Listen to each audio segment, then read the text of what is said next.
In this video, we want to do balancing chemical equations. So, pameso matakufunsa, write a well-balanced chemical equation of the following reaction. Yeah. So we can be asked to do so. So, tindi njira ziwiri zopangira balanced chemical equation. Njira yoyamba, we use try and error method. Zikavutitsitsa, we apply systematic method. So we have a try and error method or systematic method. So in this video, we're gonna focus much on zinthu ziwiri zimenezo. Tiyamba ndi try and error method, komanso tidzamalizira ndi systematic method. Komano in try and error method, ndikufuna ndipange emphasize kuti sometimes imatha kukhala yovutira kweti, not yovuta isachi, komano imatha kukanika nthawi zina. Pomwe systematic method, though is too involving, komano most of the times it gives us the correct answer. I prefer this one if I'm going straight to the point. Muzinjoya muonanso kuti this one is the best, though it's too involving it.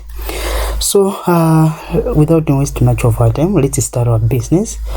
Musimu pali question imenona kuti write a well-balanced chemical equation of pentene reacting with the oxygen. Pentene akupanga reacting the oxygen.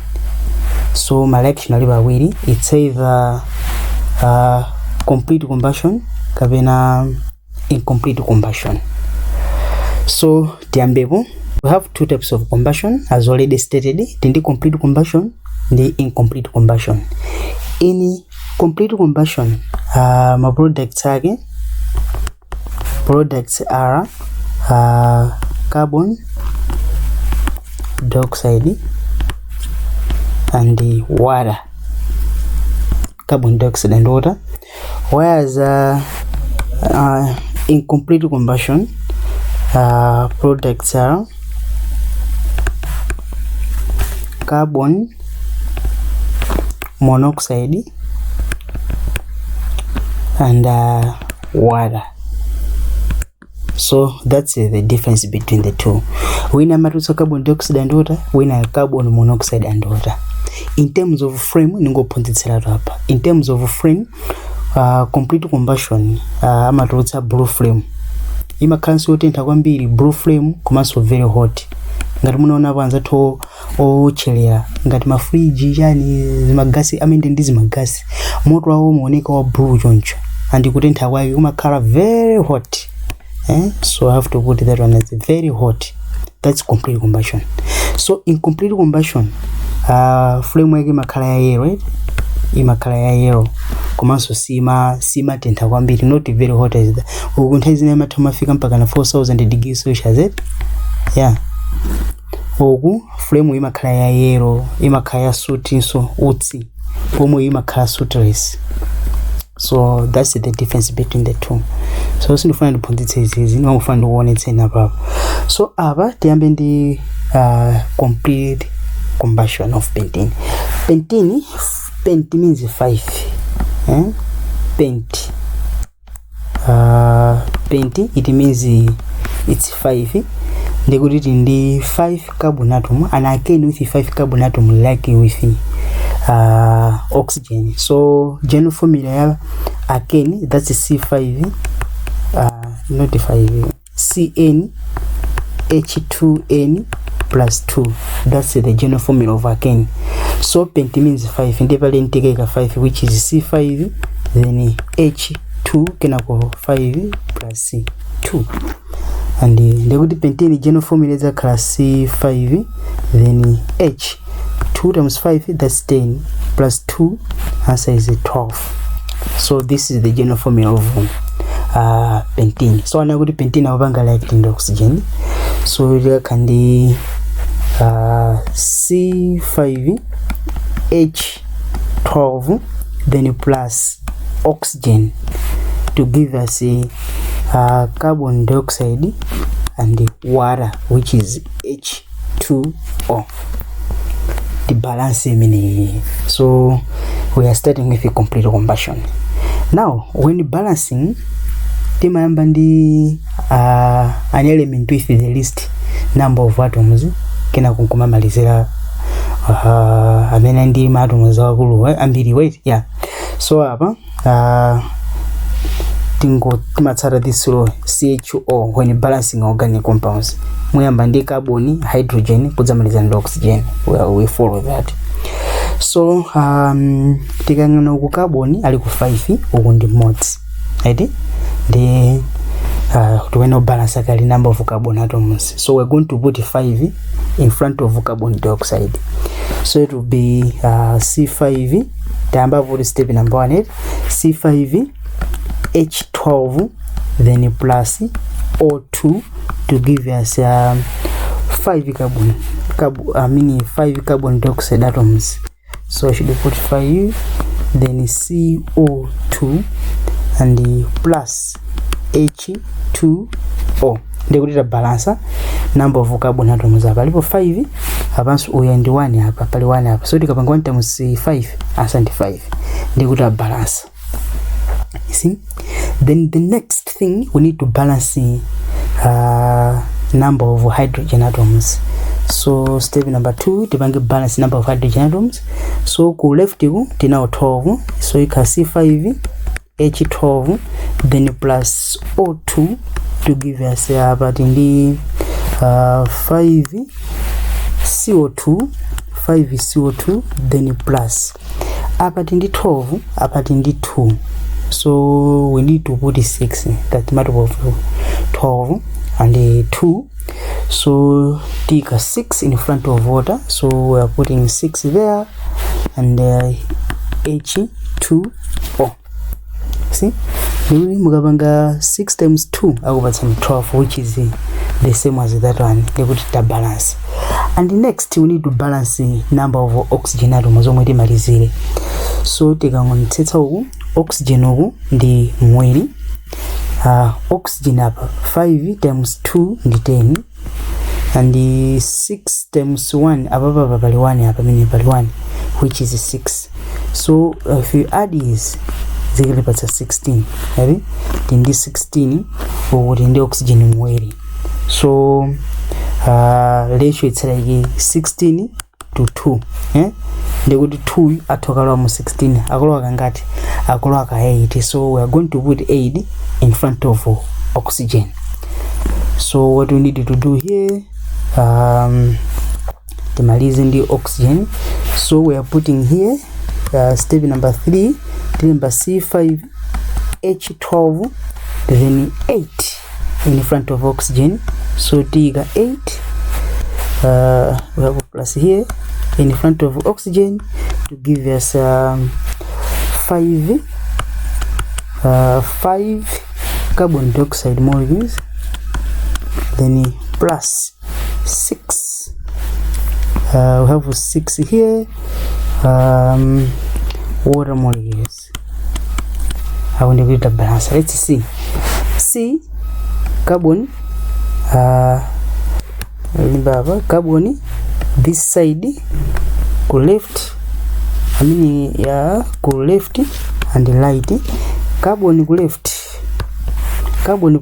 apa alipo 5 eri unso alipo 5 ndikuti it's balanced, while hydrogen apa alipo 12. So we have hydrogen go left ndi 12 apa 6 times 2 it's 12, ya balance. And oxygen 6 8 times 2 that's 16, apa 2 times 5 that's 10, 6 times 1 that's 6, 10 in the 6 that's 16. Ndikuti it's balanced. Hapo ndikuti mwa balance kemi equation yana mine wapo. Bas ndimene munga mapangira baba according to the question this is a well balanced chemical equation. Bas, so that's the thing. Pentene reacting with oxygen in complete combustion. Let's now do incomplete combustion. So incomplete combustion, what we need to do here, tipanga C5H12 then you plus oxygen to give us a carbon monoxide, which is CO, then you plus H2O, carbon monoxide plus water. So tipanga so balance starting with a CHO.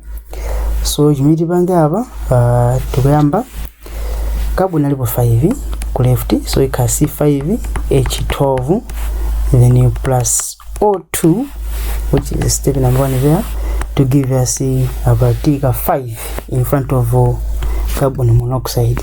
So we are putting 5 here, then CO, then plus H2O. We are done with that one. Now tibwele number of hydrogen atoms. So number of hydrogen atoms here,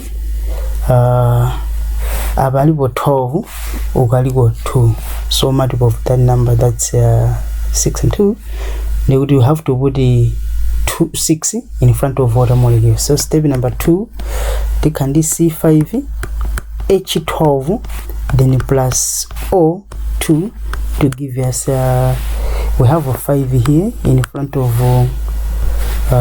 carbon monoxide, then plus here we're going to put 6, then H2O. They would balance a number of hydrogen atoms. And the step omaliza, tuone ngati step omaliza to balance oxygen atoms. Apa oxygen ndi mwili, apa oxygen in the 5, apa oxygen in the 6. So sum of this number, that's 11. The good oxygen akupanga exist in the ratio of 11 to 2. Ready? In the ratio of 11 to 2, which is 11 over 2. You see? So we're going to take this guy, the guy in front of oxygen go left. So what we need to do here,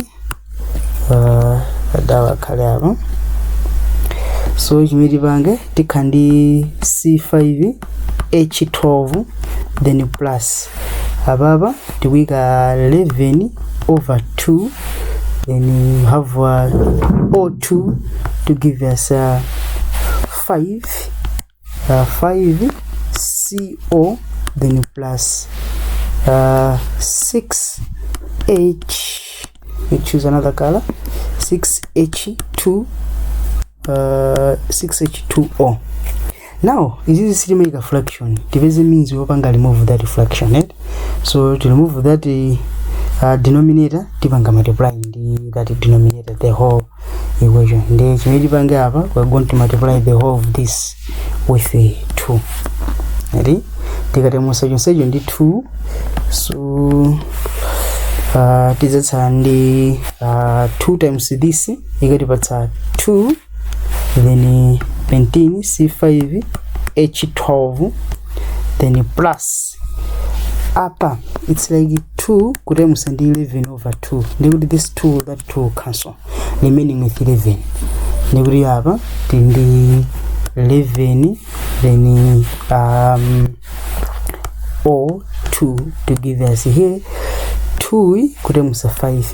Then we did in the 10, we have 10 CO, then plus 2 kugata musa 6, 2 yemwe yakulowa timumpanga distribute in that bracket. 2 kugata musa 6, that's 12. So we are putting here 12, then water, which is H2O.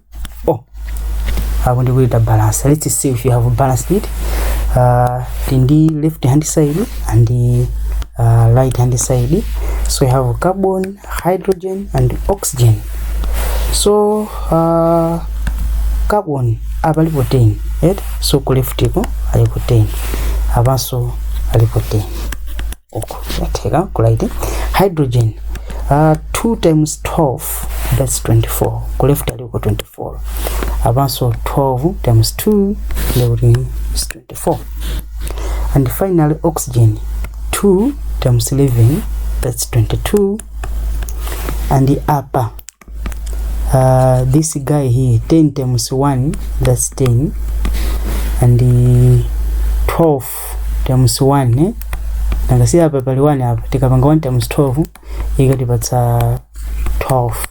And if we add these numbers, asemukana ikatipatsa 22. So ndikuti dawa, it's indeed a well balanced chemical equation using try and error method. So pameso kutifunsa kachidwe kake ndikamene kaka. My guys, this is how we can balance this thing. Bas, let's now do this thing systematically. Tingapenga bwanji systematic method. Tingapenga bwanji systematic method. So let's do systematic method. Systematic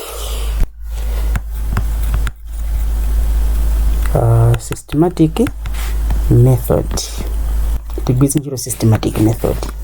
So in our question, remember the pentene, which is being reacted with the oxygen. Pentene versus oxygen in complete combustion. So pentene versus oxygen. So we have C5H12, then plus O2 to give us carbon dioxide and the water H2O. So what we do here in systematic method, timapanga label parts. We have 4 parts here, part A, B, C, and D. So you can just name muli monse mene munga apangire name, you can give them any letter. So I choose P, Q, R, and S. Tapanga label as many as P, Q, R, S. Now tiambino chimodzi carbon. Carbon papi alipo mungati, alipo 5. So ningopanga 5 times P. So ikangari 5 times P. Ndiko ndikupanga za carbon 5 times P. Pa Q alipo, pa Q ndilibe. So this one aimira iko sign, so is equal to uku alipo modzi pa R, so it will be 1 R, which is R. Ona pa isi ndilibe yata. Then ndibwere hydrogen. Ndibwera natsopano hydrogen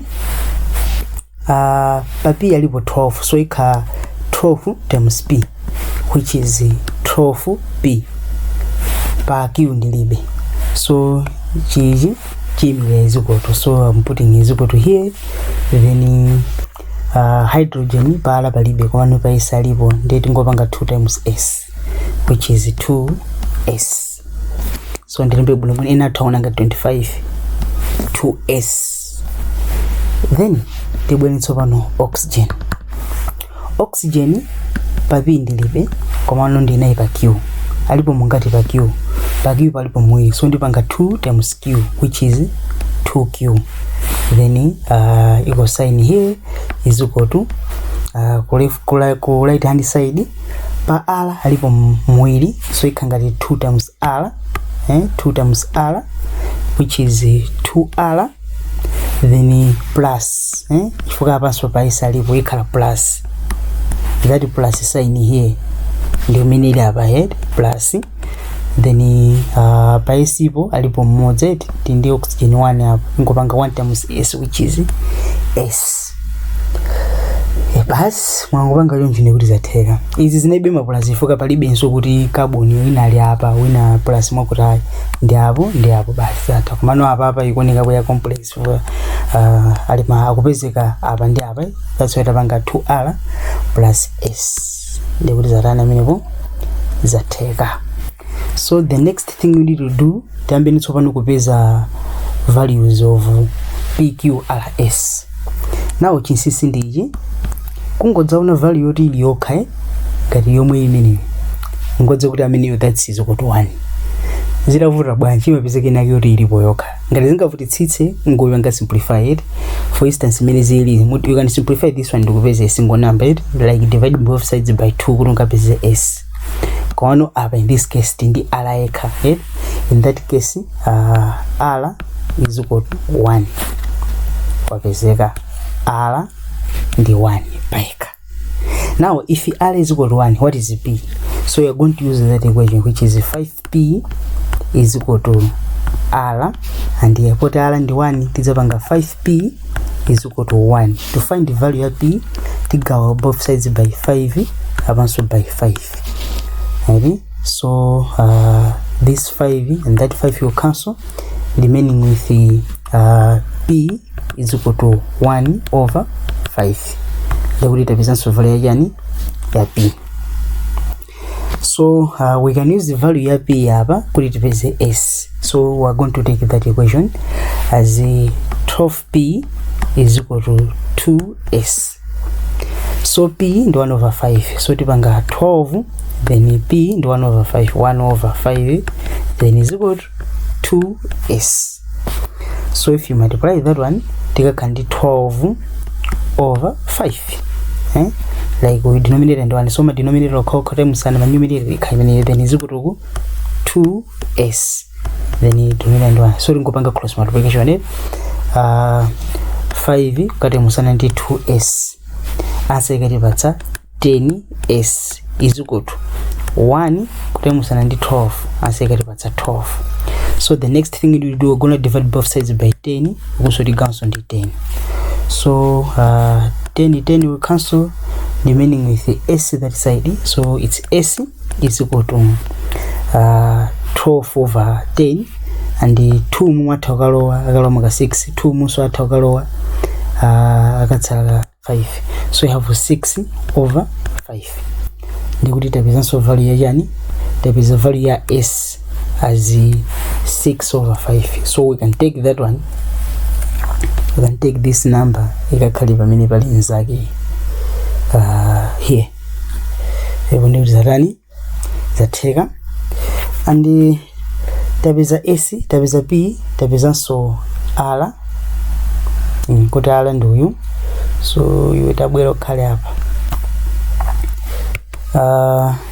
We can use my value ya r komanso s kuti tipeze p.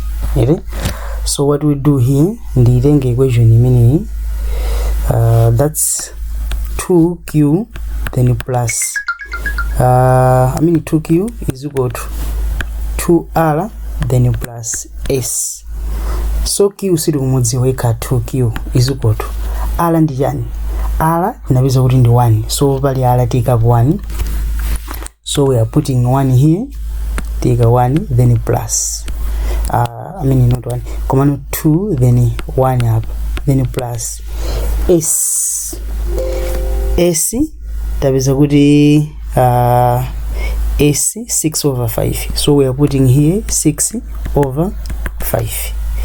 So I should put 6. That's 6 over 5. Now next thing we need to do, that's 1. So it's like 2p is equal to 1 times 2, that's 2, then you plus here it's 5, sorry, it's 6 over 5, sorry, 6 over 5. Here you have 6 over 5. So you have to remove that one. You can use this one kuti khali ngati single fraction. So we have 2 over 1 plus 6 over 5. Common denominator 5. 1 column 5, that's 5. 5 times 2 it's 10, then plus 5 1 times 6, that's 6. And it's 10 plus 6, which is 16 over 5. Or in short, mukuzongota musipenda pali konse ndi 5. Ndikuti apa mute musendi 5. Apanso mute musendi 5. Side inso mute musendi yani ndi 5. So if you multiply that one, left hand side take and 10p. 10p is equal to apa ubi time sorry it was 10 then plus uyu acancel and uyu, meaning if 6. Ready? They will have 10p is equal to 16. Right? Is equal to 16. So what we need to do here, we're going to divide both sides in d10. They could have take on d10. I've also take on d10. So that one cancel, remaining with the p is equal to 16 over 10, and the number 16, that's 2 16, that's 80, and the 2 10, that's 5. They would p is equal to 80 over 5. They would database onse. So tinde p q then r and s. P database within the could you have to use again? Is it 2p? It's 2q. Sorry. Hey, this is 2q. Sorry, it's 2q. 2q. Upon the q. To use a q. It's q. Sorry. That one. That should be q. Eh? It's q. So p q r s. P nabiza within the yan. P nabiza within 1 over 5. So p it's 1 over 5. Q ndio mtabiza by putting the 80 over 5. R inaweza putting the 1. R inaweza putting the 1 here. R that's 1. So think 1 over 1. 1 over 1 that's 1. And S inaweza putting the jan. S inaweza putting the 6 over 5. As you can see here, 6 over 5. So AC, that's a 6 over 5. So we are putting here 6 over 5. There is easy. Zikalima whole numbers, also lima fraction. Muzisinte zikalinga my individual numbers. Common denominator and the jan waba and up. Common denominator, that's 5. And the 5, Kokalomo 5, that's 1. 1 times 1 over, they would have here, that's 1. And the 5 more 5. That's 1. 1 times 8, that is 8. Similarly here, 1 more 5, the 5. 5 times 1, here, that's 5. And the 5, more 5, that's 1. And the 1 times 6, that is 6. You see? So our mapats had to adjust mapats level 4. So we had the pentene C5 H12, then you plus O2 to give us a CO2, then you plus H2O. Pabi balijan, pabi baliwan, okukuli one oku. So you can leave it as it is. Per Q. Per Q it's here, per Q by 8. So we can put 8 in front of yan, in front of oxygen. And the next per R, this is part R. Per R that is only 5. So we can put 5 here. And the per 6 per yan per S by 6. So this is part S. Putting 6 in front of that one. They would have a balance. Carbon have 5. Have also 5. Hydrogen have 12. Have also 6 times 2, that's 12. You see? And the oxygen 8 times 2, that's 16. Upper 2 times 5, that's 10. And the 6 times 1 that's 6. So if you can combine is 0 plus 16. So that's our balanced chemical equation using systematic method. So you can see this guy here is the same as what we find here up using triangular method. So like much once. Pero my guys, it will munga mabangiri is. And I think you can use this method here, systematic method to balance the other equation. So when you balance the ya pentene which is C5 H12. So here that's H12, then plus oxygen to give us CO, then plus H2O. We balance using systematic method.